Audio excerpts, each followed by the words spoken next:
வணக்கம் traders, welcome to post market analysis. இன்னைக்கு நம்ம இந்த வீடியோல நிஃப்டி, பேங்க் நிஃப்டி மற்றும் சென்செக்ஸோட பிரைஸ் ஆக்ஷன் இன்னைக்கு என்ன நடந்திருக்கு அப்படிங்கிறத நம்ம ரிவ்யூ பண்ண போறோம். அண்ட் என்ன பண்ண போறோம்னா மார்க்கெட்டை வந்து நம்ம பிளே பேக் பண்ணி எந்த இடத்துல பொசிஷன்ஸ் எடுத்திருந்திருக்கலாம், எந்த இடத்துல பொசிஷன் எடுத்திருக்க கூடாது அப்படிங்கிறதுக்கான ஒரு லாஜிக் நம்ம பில்ட் பண்ண போறோம். ஒன்று. ரெண்டாவது வந்து பார்த்தீங்கன்னா நம்மளோட ப்ரீ மார்க்கெட் அனாலிசிஸ்ல பார்த்தீங்கன்னா நம்ம ஒரு 2-3 பாயிண்ட்ஸ் வச்சிருந்தோம். அப்போ அந்த பாயிண்ட்ஸ் எல்லாம் இப்போ மீட் அவுட் ஆயிருக்கா அப்படிங்கிற விஷயத்தையும் நமக்கு பார்ப்போம். அண்ட் எப்படி இன்னையோட மார்க்கெட் வந்து நமக்கு வந்து ட்ரேட் ஸ்ட்ராட்டஜி, ஏன்னா நம்ம வந்து பார்த்தீங்கன்னா ஒரு சிம்பிள் மூவிங் ஆவரேஜ் பேஸ்ட் வந்து ஒரு பாக்ஸ் செட்டப் மாதிரி ஒன்று பண்ணிட்டு இருக்கோம். அதாவது பார்த்தீங்கன்னா ஒரு ஹையஸ்ட் பிரைஸ் ரிஜெக்ஷன் பாயிண்ட் எவ்வளவு, லோவஸ்ட் பிரைஸ் ரிஜெக்ஷன் பாயிண்ட் எவ்வளவு, எந்த இடத்துல பார்த்தீங்கன்னா ட்ரெண்ட் மாறி இருக்கு அப்படிங்கிற மாதிரி நம்ம வந்து கண்டுபிடிச்சு அந்த இடத்துல வந்து நம்ம நோ ட்ரேட் ஜோன் அப்படிங்கிறத அவாய்ட் பண்ணி அதை பிரேக் அவுட் பண்ணும்போது நமக்கு ஒரு ஸ்ட்ராங்கான ஒரு லாங் பொசிஷனும் ஸ்ட்ராங்கான ஒரு ஷார்ட் பொசிஷனும் போகிறதுக்கான சான்சஸ் இருக்கு அப்படிங்கிறத சொல்லியிருந்தோம். ஸோ நான் ஏன் வந்து ஆப்ஷனுக்கு போகலை அப்படின்னா நிறைய பேர் பார்த்தீங்கன்னா இந்த இடத்துலயும் மிஸ் பண்ணிடுறாங்க. நம்ம வந்து பிரைஸ் ஆக்ஷனை ஒழுங்காக தெரிஞ்சுக்கலைனாவே நம்மனால ஆப்ஷன்ஸ்ல வந்து எந்த பொசிஷன் எடுக்கணும், எடுக்கக்கூடாது அப்படிங்கிறத நம்ம கிளியரா கண்டுபிடிக்க முடியாது. ஸோ அதனால தான் நான் என்ன நினைச்சேன்னா, கொஞ்ச நாளைக்கு நம்ம இந்த பிரைஸ் ஆக்ஷனை ப்ராப்பரா டிஸ்கஸ் பண்ணுவோம். ஸோ இத வந்து நெறைய பேர் கிளியர் ஆனதுக்கப்புறம், நம்ம ஒரு சாட்டிஸ்ஃபை ஆனதுக்கப்புறம் பார்த்தீங்கன்னா, ஒரு டிஃப்ரெண்ட் மார்க்கெட் சினாரியோல டிஸ்கஸ் பண்ணிட்டு, அதுக்கப்புறம் கொஞ்சம் கொஞ்சமா ஆப்ஷன்ஸ்ல எந்த ஸ்ட்ரைக் பிரைஸ் எடுக்கலாம்? ஏன் இந்த ஸ்ட்ரைக் பிரைஸ் எடுக்கணும்? கால் ஆப்ஷன்ஸ் எடுக்கணுமா? புட் ஆப்ஷன்ஸ் எடுக்கணுமா? பையிங்கா? செல்லிங்கா? இல்ல மிக்ஸ்டா இருக்கணுமா? இது எல்லாமே வந்து பார்த்தீங்கன்னா, கொஞ்சம் ஃபியூச்சர்ல நம்ம டிஸ்கஸ் பண்ணுவோம்.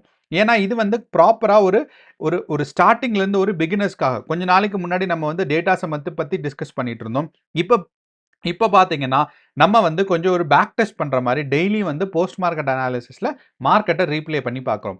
ஸோ இதுதான் வந்து பார்த்தீங்கன்னா கொஞ்சம் ஒரு லேர்னிங் ப்ராசஸ்க்கான ஒரு கரெக்டான கர்வ் அப்படின்னு நான் நம்புகிறேன். உங்களுக்கு சந்தேகங்களோ டவுட்ஸோ இருந்துச்சுன்னா கமெண்ட் பாக்ஸில் போடுங்க. அதுக்கு தகுந்த மாதிரி நான் வந்து வீடியோவை மாற்றிக்கிறேன். அப்படி இல்லைன்னா நம்ம வந்து அதுக்கு ரிப்ளே பண்ணலாம். ஓகே, இப்போ நம்ம வீடியோக்குள்ள போலாம். ஸோ ஃபர்ஸ்ட் வந்து பார்த்தீங்கன்னா, நம்ம ப்ரீ மார்க்கெட் அனாலிசிஸ்ல 3 விஷயம் சொல்லியிருந்தோம். ஃபர்ஸ்ட் வந்து பார்த்தீங்கன்னா, நம்மளோட பிரைஸ் ஆக்ஷன். அப்ப இந்த பிரைஸ் ஆக்ஷன்ல என்ன சொல்லியிருந்தோம் அப்படின்னா, மார்க்கெட் வந்து ஒரு டவுன் ட்ரெண்ட் போயிட்டு இருக்கு அப்படிங்கிறத சொல்லியிருந்தோம். இந்த டவுன் ட்ரெண்ட் எப்படி இருக்குன்னு பார்த்தீங்கன்னா, போன வெள்ளிக்கிழமை வந்து நமக்கு ஒரு டவுன்வர்ட்ஸ் ட்ரெண்டிங் சேனல் இருக்கு அப்படிங்கிறத சொல்லியிருந்தோம். ஸோ அப்ப இந்த டவுன்வர்ட்ஸ் ட்ரெண்டிங் சேனல் வந்து அப்படியே கன்டின்யூ ஆகும். ஸோ அந்த ஒரு காரணத்தினால இந்த நான் காமிச்சிட்டு இருக்கிறது வந்து பார்த்தீங்கன்னா ஆட். ஓகே. ஸோ இது வந்து பார்த்தீங்கன்னா, நமக்கு மார்க்கெட்ல ஒரு போன வெள்ளிக்கிழமை 11 மணியிலிருந்து மார்க்கெட் முடியும்போது 3:30 வரைக்கும் இருந்த சார்ட். அப்ப இந்த இடத்துல நமக்கு ஒரு ஸ்ட்ராங்கான ஒரு டவுன்வர்ட்ஸ் ட்ரெண்டிங் சேனல் ஃபார்ம் ஆயிருக்கு. அப்ப இந்த டவுன்வர்ட்ஸ் ட்ரெண்டிங் சேனல் ஃபார்ம் ஆகறனால நம்ம வந்து இதே பிரைஸ் ஆக்ஷன் கன்டின்யூ ஆகும் அப்படிங்கிறத எதிர்பார்த்தோம். 1. 2வது விஷயம் பார்த்தீங்க அப்படின்னா, நமக்கு வந்து கிஃப்ட் நிஃப்டியை பொறுத்தளவு மார்க்கெட்ல ஸ்ட்ராங்கான ஒரு கேப் டவுன் நம்ம இன்னைக்கு காலையில எதிர்பார்த்தோம். அண்ட் மார்க்கெட் வந்து 6:30க்கு ஓப்பன் ஆகும்போது ஒரு கேப் டவுன் வந்து ஓப்பன் ஆச்சு. அந்த கேப் டவுனுக்கு அப்புறம் மார்க்கெட் வந்து பார்த்தீங்கன்னா, நமக்கு ஒரு டவுன் ட்ரெண்டும் போயிட்டு இருந்துச்சு. அப்போ இந்த கிஃப்ட் நிஃப்டியில மார்க்கெட்ல ஒரு கேப் டவுன், அதுக்கப்புறம் பார்த்தீங்கன்னா ஒரு டவுன் ட்ரெண்ட் இருக்கனால நம்ம எதிர்பார்த்தது என்ன அப்படின்னா, மார்க்கெட்ல ஒரு 120 பாயிண்ட், அதாவது இதுக்கு முன்னாடி 330க்கு நமக்கு இருந்த பொசிஷன், இந்த இடத்துல பொசிஷனுக்கும் current position of GIFT Nifty வந்து ப்ரீ மார்க்கெட் அனாலிசிஸ்ல 7:30 8 ஓ கிளாக்கு பார்த்தீங்கன்னா நமக்கு ஒரு 120 பாயிண்ட் வந்து ஒரு டவுன் ட்ரெண்ட் இருந்துச்சு. அப்போ இதனாலையும் 3வது வந்து பார்த்தீங்கன்னா எஃப்ஐஐஸ் அண்ட் டிஐஎஸ் டேட்டா, இந்த 3 டேட்டானாலையும் நம்ம என்ன சொல்லியிருந்தோம்னா, மார்க்கெட் வந்து ஒரு டவுன் ஃபாலிங் மார்க்கெட்டா இருக்கிறதுக்கான சான்சஸ் இருக்கு அப்படிங்கிறத சொல்லியிருந்தோம். அப்ப இந்த டவுன் ஃபாலிங் மார்க்கெட்டா இருக்கிறத சான்ஸ் இருக்குன்னு சொல்லும்போது, இது வந்து நான் ரீப்ளே பண்றதுக்காக எடுத்து வச்சிருக்கேன். நான் வந்து 9 இஎம்ஏவும் 17 இஎம்ஏவும் ஆட் பண்ணி வச்சிருக்கேன் இண்டிகேட்டரா. சார்ட் பார்த்தீங்கன்னா கிளியரா இருக்கு. ஸோ அப்படிங்கிறனால நம்ம வேற எந்த இண்டிகேட்டர்ஸும் யூஸ் பண்ண போறதில்ல. அடிஷனலா பார்த்தீங்கன்னா, நம்ம வந்து இந்தியா விக்ஸ வந்து மட்டும் ரெஃபர் பண்ணிக்க போறோம். ஸோ இந்தியா விக்ஸோட டேட்டா வந்து பார்த்தீங்கன்னா, நான் இந்த இடத்துல எடுத்து வச்சிருக்கேன். ஸோ நம்ம வந்து வேற எந்த டேட்டாஸும் ரெஃபர் பண்ண போறதில்ல. நம்மளோட சார்ட், அதுக்கப்புறம் பார்த்தீங்கன்னா இந்தியா விக்ஸ். பட் ஆக்சுவலா நான் ட்ரேட் பண்ணும்போது அடிஷனலா நம்ம பார்க்குற டேட்டாஸ் என்ன இருக்குன்னு பார்த்தீங்கன்னா, வால்யூம் டேட்டா இருக்கு. அதுக்கப்புறம் பார்த்தீங்கன்னா, ஓப்பன் இன்ட்ரெஸ்ட் டேட்டா இருக்கு. அப்புறம் நம்மளோட இன்ட்ரின்சிக் வாலடைலிட்டி இருக்கு. ஐவி கர்வ்னு சொல்லுவாங்க. இதெல்லாம். பட் ஒரு பிரைஸ் ஆக்ஷன் அது வந்து ஆப்ஷன்ஸ்க்குலாம் நான் போகும்போது அத டிஸ்கஸ் பண்றேன். ஆனா இப்போதைக்கு நம்ம வந்து பிரைஸ் ஆக்ஷன் அண்ட் வால்யூமை மட்டும் டிஸ்கஸ் பண்ணாவே போதும். ஸோ அப்போ இந்த சார்ட்ல வந்து பார்த்தீங்கன்னா, நான் வால்யூம் ஆட் பண்ணல. வெறும் பிரைஸ் ஆக்ஷன் மட்டும் ஆட் பண்ணி வச்சிருக்கேன். ஓகே. அப்போ பிரைஸ் ஆக்ஷனுக்குன்னு பார்த்தீங்கன்னா, சிம்பிள் மூவிங் ஆவரேஜ் பேஸ்ட் இருக்கு. அப்போ இந்த எஸ்எம்ஏ இல்லைனா இஎம்ஏ வந்து நீங்க ஈஸியாவே ஆட் பண்ணிக்கலாம். இது வந்து ரொம்ப காம்ப்ளிகேட்டடான இண்டிகேட்டர்ஸ் இல்ல.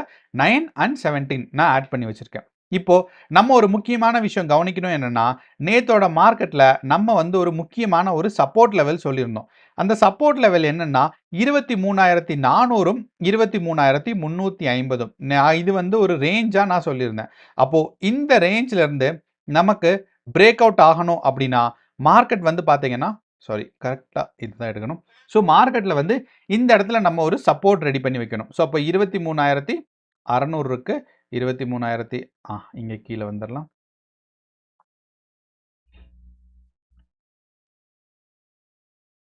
ஸோ அப்போ 23,400லிருந்து 23,350 வரைக்கும் நமக்கு ஒரு support level. So 23,350 lower range வந்துருச்சு.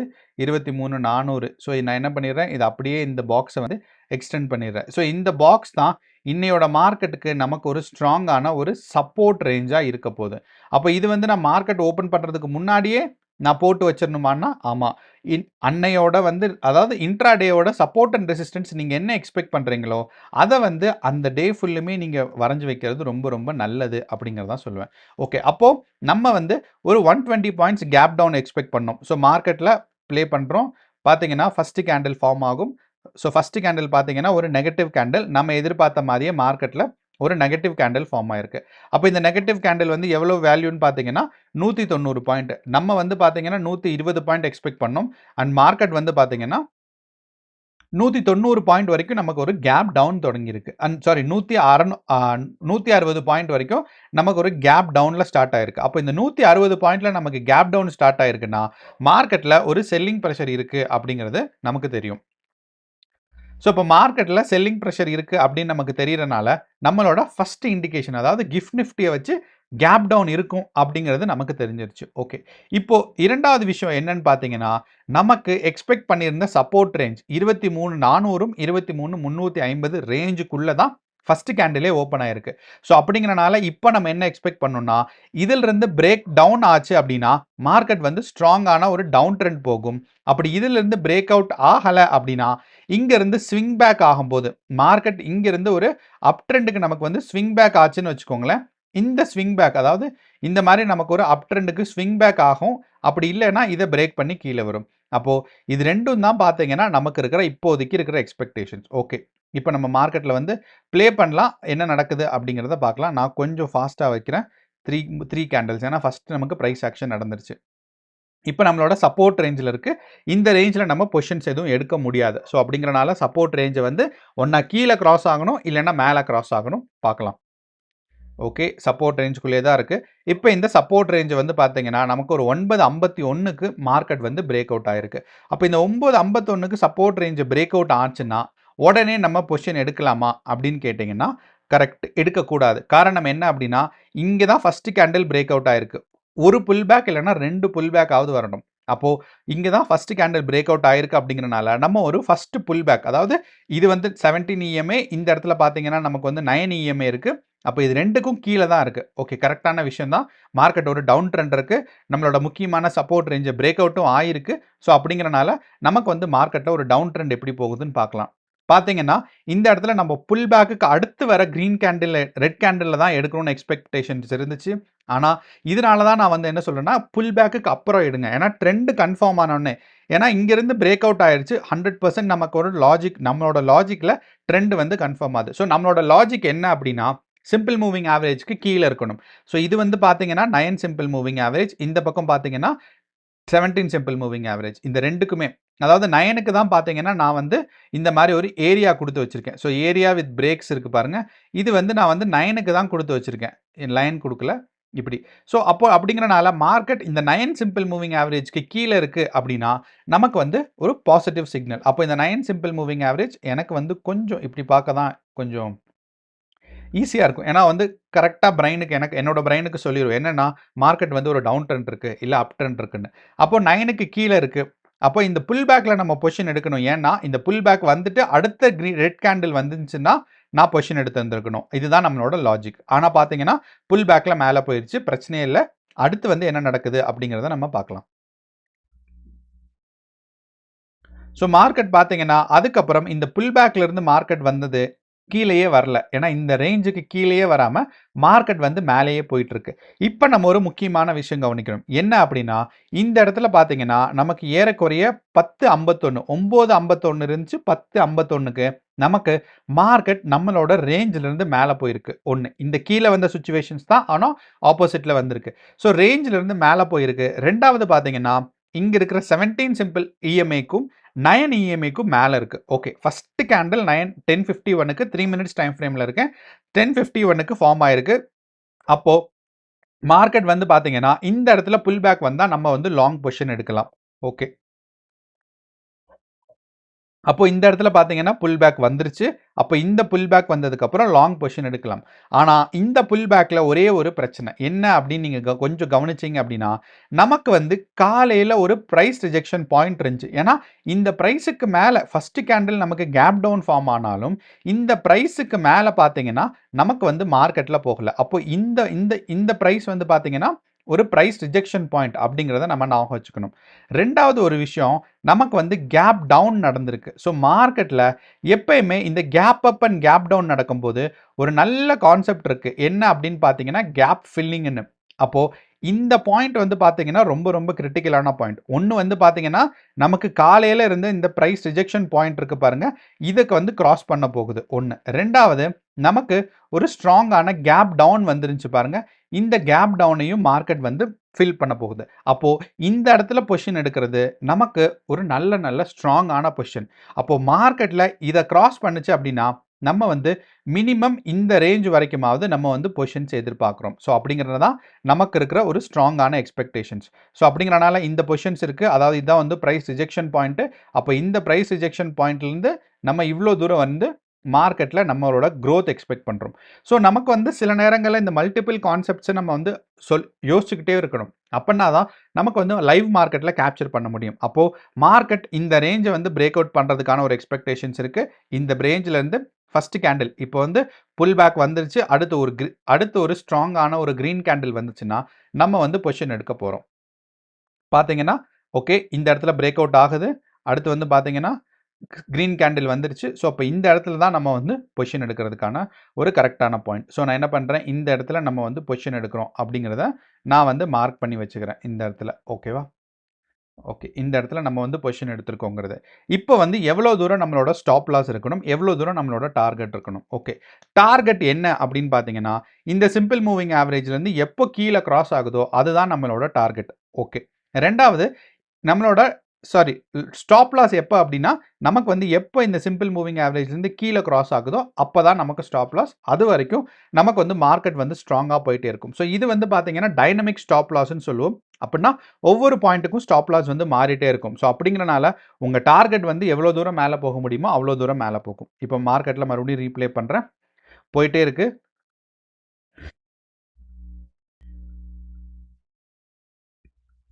ஸோ போயிட்டே இருக்கு. இந்த இடத்துல பார்த்தீங்கன்னா, நமக்கு இப்போ ஸ்டாப் லாஸ் ஹிட் ஆயிருச்சு. இந்த இடத்துல நம்மளோட ஸ்டாப் லாஸ் ஹிட் ஆயிருச்சு.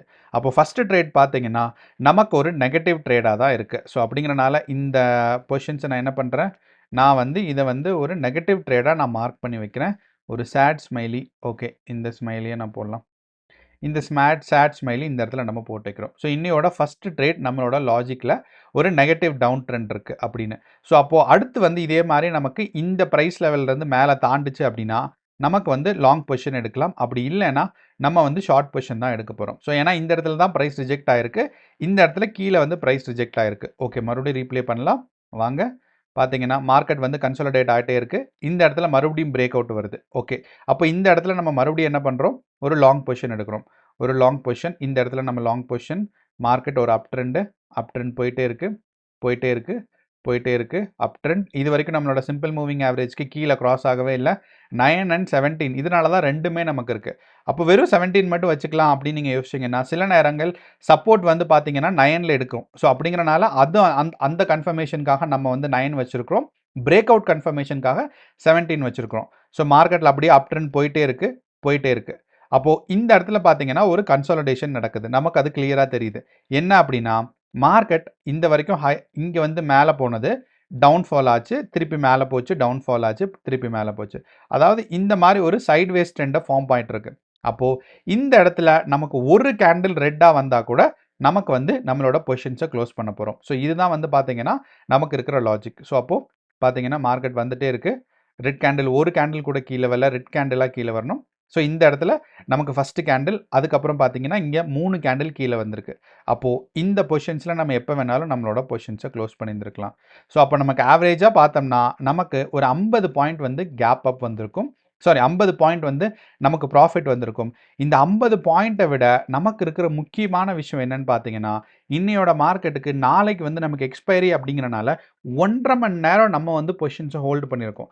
ஸோ ஆப்ஷன்ஸில் 1.5 மணி நேரம் நீங்கள் பொசிஷன் ஹோல்ட் பண்ணும்போது உங்களோட டைரக்ஷன் கரெக்டாக இருக்குது அப்படின்னா உங்களோட ப்ராஃபிட் பார்த்தீங்கன்னா எக்ஸ்ட்ராடினரியாக இருக்கும். அப்போது இன்னையோட பொசிஷனில் என்னோட லாஜிக் வச்சு பார்த்தோம் அப்படின்னா, இல்லைனா நம்மளோட லாஜிக் வச்சு பார்த்தோம்னா 2 ட்ரேட் இருக்குது. ஸோ ஃபர்ஸ்ட் ட்ரேட் பார்த்தீங்கன்னா நமக்கு ஒரு ஸ்டாப் லாஸ் ஹிட் ஆன மாதிரி, செகண்ட் ட்ரேட் வந்து பார்த்தீங்கன்னா ஒரு 50% ப்ராஃபிட். அப்போது நம்ம 2 ட்ரேட் எடுத்திருக்கோம். 2 ட்ரேடில் பார்த்தீங்கன்னா ஒரு ட்ரேட் வந்து நமக்கு எவ்வளோ தூரம் டவுன்ஃபால் ஆயிருக்கு, இங்கே எடுத்திருக்கோம், இங்கே தான். ஸோ நெக் டு நெக் நம்ம என்னென்னா நமக்கு வந்து லாஸ் வந்து அதிகமாக இருக்காது. ஆனால் இந்த இடத்துல வரும்போது இந்த ப்ராஃபிட்டை நம்ம கவர் பண்ணிடுறோம். அப்போது நம்ம 2 ட்ரேட் எடுக்கிறோம். 2 ட்ரேட்லையும் நமக்கு வந்து பார்த்தீங்கன்னா 50% ப்ராஃபிட். ஒரு ட்ரேட் வந்து ஃபெயில், ஒரு ட்ரேட் வந்து பாசிட்டிவ். ஸோ இப்படி தான் நீங்கள் வந்து கணக்கு வைக்கணும். உங்களோட லாஜிக்கில் நீங்கள் ஸ்டிக் ஆகியிருக்கணும். பொசிஷன்ஸ் வரும்போது உங்களுக்கு ஸ்ட்ராங்கான பொசிஷன்ஸ் வரும். பொசிஷன்ஸ் அதாவது நீங்கள் நினச்சிருந்துருக்கலாம், இங்கே பொசிஷன் எடுத்தோமே, இந்த இடத்துல நம்ம கரெக்டாக வந்து நம்மளோட ஸ்டாப் லாஸை ஹிட் பண்ணியிருந்திருக்கலாம், இல்லைனா ப்ராஃபிட் புக் பண்ணியிருந்திருக்கலான்னு. ஸோ லாஜிக் அப்படி ஒர்க் ஆகாது. இல்லை நீங்கள் அப்படி தான் லாஜிக் வைக்கிறீங்கன்னா அதே மாதிரியே கண்டினியூஸாக லாஜிக் வச்சு டெஸ்ட் பண்ணிட்டே இருங்க. பட் ஆனால் நம்ம இந்த டிஸ்கஸ் பண்ணுற ஸ்ட்ராட்டஜி வந்து பார்த்தீங்கன்னா, நான் ஒரு 3 வருஷம் 4 வருஷமாக மார்க்கெட்டை பார்த்துட்டே இருக்கேன். அதிலிருந்து ரொம்ப சிம்பிளஸ்ட் ஒரு ஸ்ட்ராட்டஜி யோசிச்சு வச்சிருக்கிறது தான் இந்த ஒரு லாஜிக். ஸோ அப்படிங்கிறனால மார்க்கெட்டில் இந்த simple moving average based strategy ரொம்ப அழகாக ஒர்க் ஆகும். ரொம்ப டேட்டாஸ் நமக்கு தேவையில்லை. சப்போர்ட்டிவாக பார்த்தீங்கன்னா India Vicks data, volume and நம்மளோட ஓப்பன் இன்ட்ரெஸ்ட் டேட்டா மட்டும் வச்சுக்கலாம். அது உங்களுக்கு தேவைப்பட்டா, அப்படி இல்லைன்னா இந்த ப்ரைஸ் ஆக்ஷன் அண்ட் இது வந்து நிஃப்டிக்கு மட்டும் வேலை செய்யும்னு கிடையாது, எல்லா ஸ்டாக்ஸுக்கும் அழகாக இந்த மாதிரி வேலை செய்யும். ப்ராஃபிட் வரும்போது நல்ல ப்ராஃபிட் வரும், ஸ்டாப் லாஸ் வரும்போது ரொம்ப மினிமம் ஸ்டாப் லாஸ் இருக்கும். ஸோ இதுதான் வந்து பார்த்தீங்கன்னா நமக்கு இருக்கிற இந்த ஒரு ஸ்ட்ராட்டஜிக்கான ஒரு ரொம்ப ஸ்ட்ராங்கான ஒரு பவர். ஸோ இதுதான் வந்து இன்னையோட மார்க்கெட்டில் 2 பொசிஷன்ஸ் லாங் பொசிஷன் எடுத்துருந்துருக்க முடியும். 2 லாங் பொசிஷனுமே பார்த்தீங்கன்னா நமக்கு வந்து ப்ராஃபிட்டபிளாக இருந்திருக்காது. ஒன்று வந்து லாஸும், ஒன்று வந்து இது. ஏன் இதுக்கப்புறம் நான் வந்து இது ப்ளே பண்ணல அப்படின்னா, ஒரு 3:30 3:00 அப்புறம் பார்த்தீங்கன்னா நம்ம வந்து மார்க்கெட்டில் கை வைக்கிறது கொஞ்சம் கொஞ்சம் கேர்ஃபுல்லாக இருக்கணும். ஸோ இந்த இடத்துல நான் 3:00 அப்புறம் நான் பொசிஷன் எடுத்துருந்துருக்கலாமே அப்படின்னா, அரை மணி நேரத்தில் மார்க்கெட் வந்து முடிஞ்சிடும். உங்களால் ஹேங் பண்ணிட்டு இருப்பீங்க, நடு ஏரில் நம்ம நிற்போம். ஸோ அப்படிங்கிறனால இது வந்து ஒரு ஹேங்கிங் பொசிஷன் மாதிரி இருக்கும். ஸோ அப்படிங்கிறனால ஃபஸ்ட்டு ஒரு ½ அன் ஹவரும் லாஸ்ட் ஒரு ½ அன் ஹவரும் நம்ம வந்து பொசிஷன் எடுக்கிறத அவாய்ட் பண்ணிக்கணும்.